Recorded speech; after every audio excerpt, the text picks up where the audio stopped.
Well, the United States accused of being a state sponsor of terrorism with aims to destabilize or topple a government. For a country that claims to go after terrorists and terrorism, more facts are accumulating that are proving otherwise. Such is the case in point involving the terrorist group Jundullah. Its ringleader, Abdulmalik Rigi, was arrested a few days ago and has now confessed to something which Iran has always suspected, that the United States offered him broad support both financially and militarily, such as a military base in Afghanistan, to carry out attacks against Iran. Jundullah has claimed responsibility for the killing of dozens of Iranian civilians and security forces. The U.S. has denied these allegations, along with accusations from other countries, such as Venezuela and Cuba, who claim U.S. has backed terrorist groups whose aim was to destabilize their respective governments. Now, a few months earlier, Abdulmalik's brother, Abdulmalik Rigi, had told PressTV that since 2005, his brother had met with U.S. agents in Islamabad and Karachi, in which they communicated with them through a common link. So my question to you is, why should the U.S. support a terrorist group while it says it is fighting terrorism? Well, in my view, there is no such thing as a good guy terrorist.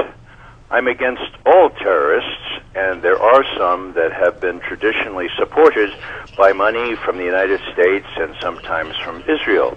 Jundullah is one of those terrorist organizations, and so quite different from the way it appears. In my view, Hillary Clinton and the others are not really interested so much in an agreement on the uranium or on the nuclear weapons issue. They're just interested in regime change.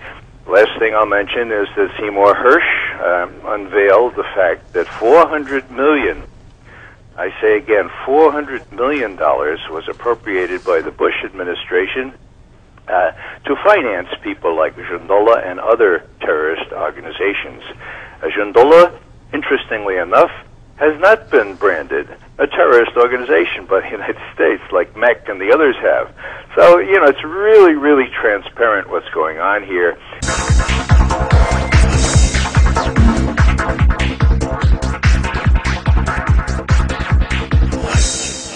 And I think this is an extremely serious issue. It not only highlights American hypocrisy over terrorism, and it clearly exposes their double standards, but it really does expose America's long-term geopolitical machinations in the region. And I think all governments in that region should now pay much closer attention to this. Iran is clearly in the firing line because the Iranian government is in direct conflict with the United States government over a range of issues, the nuclear issue being one, but also many other important issues. But this also affects Pakistan, it affects Afghanistan very obviously, it affects countries in Central Asia, and of course it affects India. Okay. So I think this is an extremely serious issue, and I hope that the mainstream media pays much closer attention to this. And I also hope that more realistic and more conscientious, if you like, elements of the American political classes begin to take their security, intelligence, and military establishment to task over this issue. Okay. Dr. Morandi, there are different countries that were just stated by our guests, such as the guest we just heard, which shows the involvement in terms of the cooperation that was made between these countries. Pakistan was mentioned. As a matter of fact, it's not new news. Back in 2007, ABC News came out saying that Pakistani U.S. intelligence officials secretly encouraged and advised Jundullah, and this goes back to the year 2005. So we're looking at the length of time. My question to you in terms of U.S. supporting terrorist groups such as Jundullah in this case, what are the consequences that may fall behind that? I mean, how would you describe the United States first backing this kind of a group in this capture now, in which obviously these confessions are now confirming what has been stated by Iran? But how it is that the United States, who's going after terror, is now being revealed so blatantly that they're supporting terrorist groups such as the Jundullah? Well, I think the main problem for the United States is that it and its allies loses credibility throughout the region and beyond. The fact is that the United States is not only supporting Jundullah. It's supporting PJAK, and it's supporting the MEK, which has offices in the United States and throughout capitals in Europe under different names. It also supports the pro-monarchist group that carried out a bomb attack in Shiraz, and also near the Iraqi border in the southern provinces of Iran. The British especially supported terrorist organizations who've killed numerous civilians in the south. So their operations in Iran are quite extensive, and ironically the Western media does not take note of this. And as the Western media remains silent, such as the New York Times, the BBC, all other major Western institutions and media outlets, when they are silent on this. But also I think there's another important thing in this, and that is that when the United States involves itself with terrorist organizations, ultimately it will blow up in its own face. Supporting groups like PJAK in Sistan and Baluchistan at the end of the day can only create further instability in Pakistan itself, as well as in Afghanistan. But the United States can't seem to understand where its priorities lie and where its real interests lie.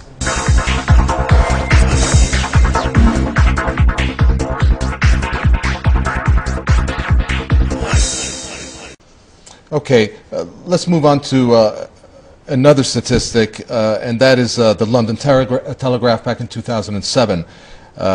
America, it came out in that entry that said America is secretly funding militant ethnic separatist groups in Iran to pile pressure on the Islamic Republic. Now, there's many different ways that they are doing this. I'm expanding on this, and one has been stated to be Iran's nuclear program. Is that a right way to go about diplomacy? I mean, is that what Obama means when he says no options are off the table? Well, that's 2007. We can't blame things that went on in 2007 on Obama. But let's look at Hamas. Let's look at Hezbollah. Let's look at various groups that Iran sponsors. Yes, the United States is no doubt sponsoring terrorist groups that operate against Iran. Iran is sponsoring groups that work against America and American allies. This is perfectly normal. And no, it's not diplomacy. It is the military underpinnings on top of which diplomacy operates well or poorly. Our colleague in New York said that Hezbollah and Hamas are a threat to America. Not true. Are a threat to American allies. Again, not true, unless you single out one American, quote, ally, end quote, and that's Israel. So, let's not make Hamas and Hezbollah a threat to America, just as even the Secretary of State, Hillary Clinton, admitted in Doha, in answer to a question, that Iran poses no direct threat to the United States of America. So what's the big deal? The big deal, of course, is that some Israeli statesmen believe that Iran could possibly, maybe in a couple of years, pose an existential threat. One of the confession statements by Jundullah leader Abdulmalik Rigi, the U.S. agents told him that the Taliban and Al-Qaeda is not a concern, that Iran is. Now, the U.S. has waged 2 wars in the past 9 years in the name of war on terrorism. So why the Taliban and Al-Qaeda do not matter and Iran does? Well, I think the main problem that the United States has is that it has fought 2 wars, and at the same time it has antagonized all the major countries and the peoples of the region at the same time. And at the end of the day, what has happened is that the United States has withdrawn from Iraq, humiliated, it is withdrawing, it has not gained any of the things that it hoped to gain at the beginning, and in Afghanistan it is now speaking about doing a deal with the Taliban, which is, one would have imagined, the reason why they went to war in the first place. So after 8 years in Afghanistan, there are now signs that the United States want to cut a deal so they can leave. And that shows that the United States is rapidly on the decline in the region, and that it can no longer stand up to its old foes. I think that the United States, if they really want to create a more stable region and to create a more favorable atmosphere for the United States itself, the only way forward is for the United States to rethink its policies in the region, and especially with regards to Iran, which is the key to the region. Under such conditions, the United States would be able to leave and have the region more stable and secure, both for the United States and for the rest of the world. But one final point is that I think that the capture of Mr. Rigi is significant in the sense that the Iranians have been able to capture one of the most hated criminals and terrorists in the region, and who's directed his attacks towards Iran. And the United States, after 8 or 9 years, have not been able to capture bin Laden.